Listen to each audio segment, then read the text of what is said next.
পুজোর গন্ধে এখন থেকেই মনটা কেমন যেন চনমন করে উঠছে, তাই না? শরৎ এলেই আপামর বাঙালি অপেক্ষা করে থাকে এই একটা মহোৎসবের জন্য, আমাদের প্রাণের দুর্গাপূজা। কিন্তু এত যে আনন্দ, এত উৎসব, এর পেছনের গল্পটা কি? কিভাবে শুরু হয়েছিল এই দুর্গাপূজা? লোককথা থেকে আজকের মহোৎসবে পৌঁছানোর পথটা ঠিক কেমন ছিল? নমস্কার বন্ধুরা, এই চ্যানেলের আরও একটা নতুন ভিডিওতে আপনাদের সবাইকে স্বাগতম। আজ আমরা বাংলায় প্রথম কিভাবে দুর্গাপূজা শুরু হয়েছিল এর অজানা ইতিহাসটাই জানব। তো চলুন শুরু করা যাক। দুর্গাপূজা শুধু একটা ধর্মীয় উৎসব নয়, এটা বাঙালির আবেগ, সংস্কৃতি আর ঐতিহ্যের প্রতিচ্ছবি। এই সময়টাই বাঙালি যেখানেই থাকুক না কেন একটা টান অনুভব করে নিজের ঘরের প্রতি।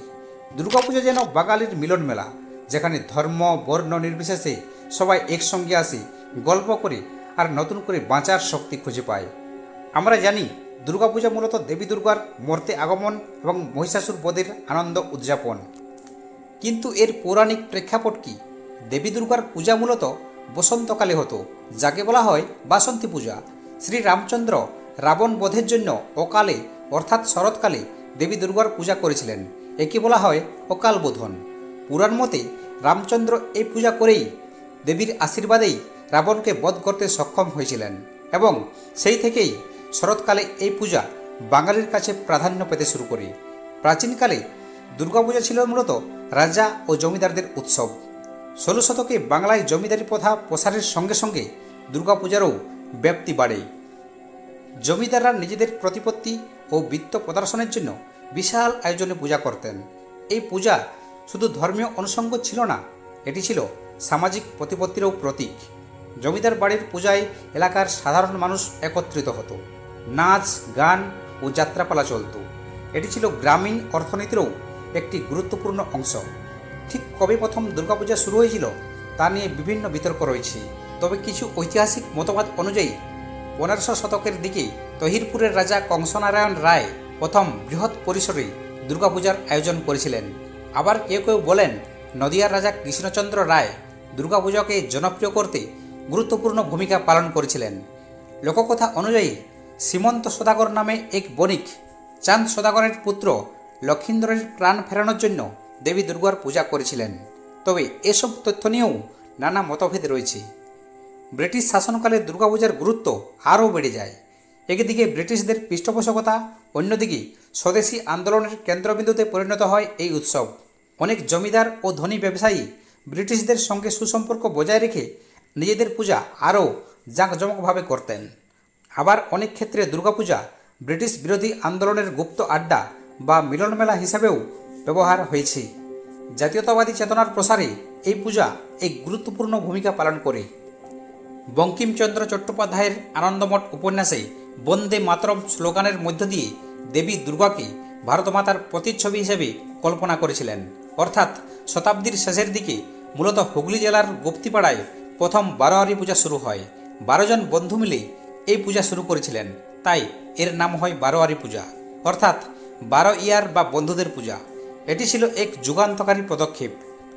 তার কারণ এর আগে পূজা ছিল কেবলমাত্র জমিদার বা ধনী পরিবারের একচেটিয়া। বারোয়ারি পূজার মাধ্যমে পূজা ধীরে ধীরে সার্বজনীন রূপ ধারণ করতে শুরু করে। সাধারণ মানুষ চাঁদা তুলে পূজা করার এই ধারণাটি দ্রুত জনপ্রিয় হয়ে ওঠে এবং এটি আজকের সার্বজনীন পূজার মূল ভিত্তি। 19 শতকে কলকাতার বিকাশ এবং বাঙালির সংস্কৃতির কেন্দ্রবিন্দু হয়ে ওঠার সাথে সাথে দুর্গাপূজা এক নতুন মাত্রা পায়।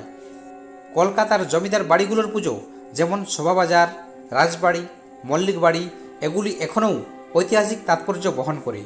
বিংশ শতাব্দীর প্রথম দিকে কলকাতার পাড়ায় পাড়ায় বারোয়ারি পূজা দ্রুত ছড়িয়ে পড়ে। একে অপরের সঙ্গে প্রতিযোগিতা করে বড় বড় প্যান্ডেল তৈরি, আলোকসজ্জায় সজ্জিত করা, এগুলি কলকাতার দুর্গাপূজার অবিচ্ছিন্ন অংশ হয়ে ওঠে। আজকের দুর্গাপূজা শুধু ধর্মীয় উৎসব নয়, এটি এক বিশাল সাংস্কৃতিক ও অর্থনৈতিক মহোৎসব। থিম পূজা, আধুনিক শিল্পকলার প্রদর্শন, আলোকসজ্জার প্রতিযোগিতা, ফ্যাশন ও ব্যবসার এক বিশাল মাধ্যম হয়ে উঠেছে দুর্গাপূজা। বিভিন্ন রাজ্য ও দেশ থেকে পর্যটকরা এ সময় কলকাতায় আসেন দুর্গাপূজার জাঁকজমক দেখতে। ইউনেস্কোর ইন্টিজিবল কালচারাল হেরিটেজ অফ ইউম্যানিটি এর স্বীকৃতি দুর্গাপূজার বিশ্বজুড়ে গুরুত্বকে আরও বাড়িয়ে দিয়েছে। এটি এখন শুধু বাঙালির নয়, এটি একটি মানবজাতির অমূল্য ঐতিহ্য। দুর্গাপূজা বাঙালির জীবনে এক গভীর প্রভাব ফেলে রেখেছে। এই উৎসব আমাদেরকে শেকড়ের সঙ্গে যুক্ত করে রেখেছে, ঐতিহ্যকে বাঁচিয়ে রাখে এবং নতুন প্রজন্মকে তার সংস্কৃতির সাথে পরিচিতি করায়। ইতিহাস থেকে বর্তমান পর্যন্ত দুর্গাপূজা তার রূপ পরিবর্তন করলেও তার মূল শুরুটি একই আছে। মা দুর্গার আগমনী বার্তা, আনন্দ আর একতার বার্তা। আশা করি আজকের এই ভিডিওটি আপনাদের দুর্গাপূজার ইতিহাস সম্পর্কে একটি পরিষ্কার ধারণা দিতে পেরেছে। আপনারা সবাই ভালো থাকুন, সুস্থ থাকুন আর পুজোর আনন্দে মেতে উঠুন। ভিডিওটি ভালো লেগে থাকলে লাইক করুন, শেয়ার করুন এবং চ্যানেলটিকে সাবস্ক্রাইব করে পাশে থাকা বেল আইকনকে প্রেস করুন। দেখা হবে আগামী কোনো নতুন ভিডিওতে। ধন্যবাদ।